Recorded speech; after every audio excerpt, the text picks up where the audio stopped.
Hey there friends, it's Vanessa from Vanessa Jordan Photography and welcome back to my channel where I teach you graphic design skills that helps your business grow.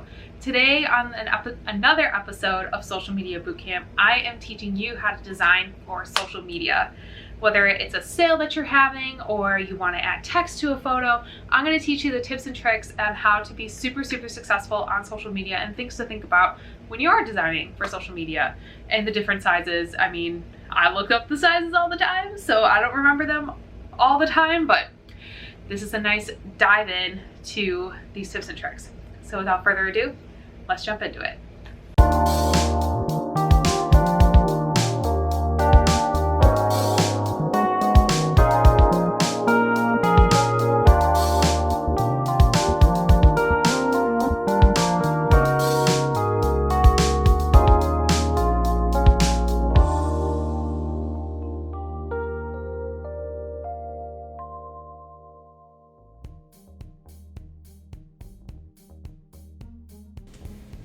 All right, so here we are in Photoshop, which is where I always say to design any digital elements, especially for social media, because Photoshop, you can export it and it can be read.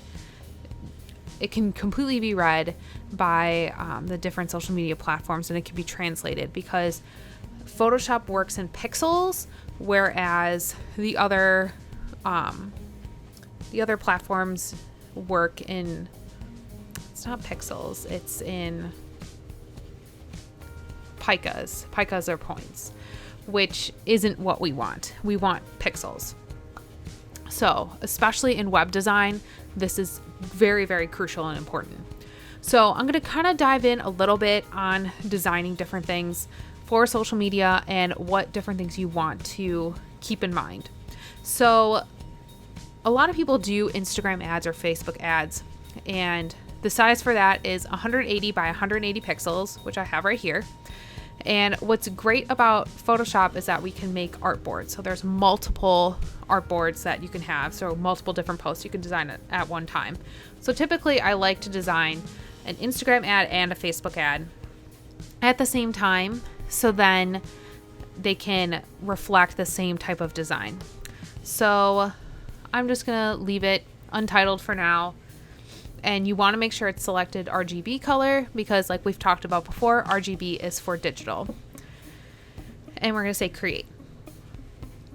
So one of the things you really want to think about while designing is for Facebook ads and Instagram ads, which relate on the same playing field, is that they don't want a lot of text on like the image portion of it.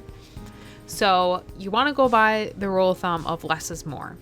Put the most important text on the image if that's where you want to go.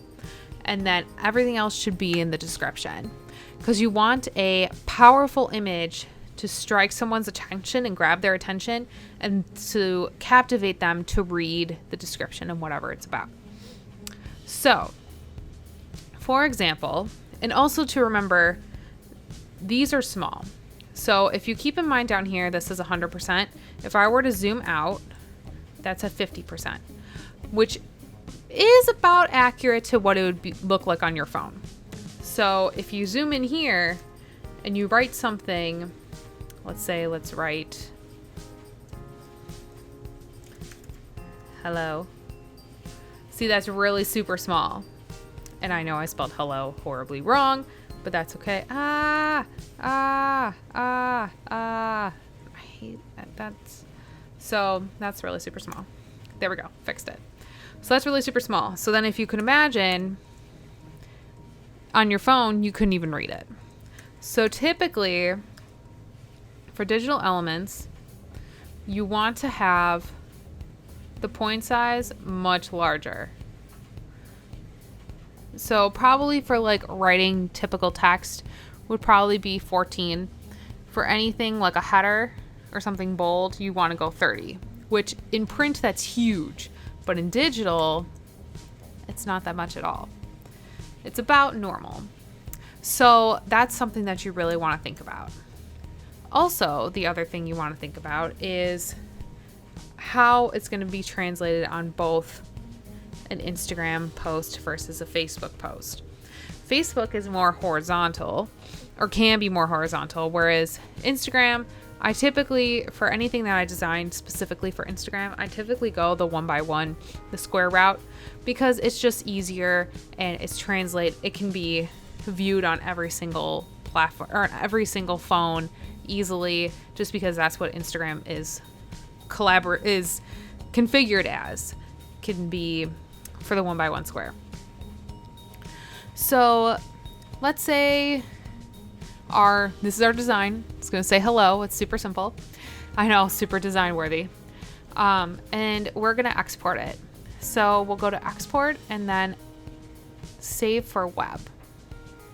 You could do export as or save for web. Either or will get you to the same place, but save for web is typically best. So if you were to make a GIF in Photoshop, this is where you'd export it, but we're just going to do a JPEG.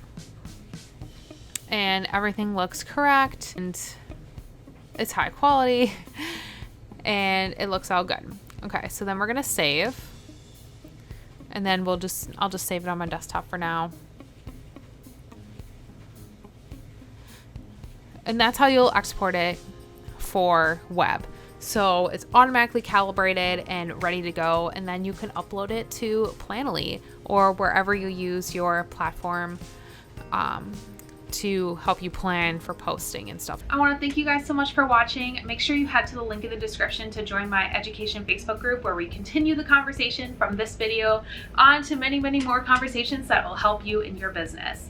And make sure you let me know down below what other things you'd like me to cover in the social media bootcamp series. I know there's so many questions about social media, and I would love, love, love to help you guys as much as I can. You can follow me at Vanessa Jordan Photo on Instagram, and make sure you hit the bell and subscribe for more amazing graphic design tutorials from me and other fun content that will help your business grow. So until next time, bye guys.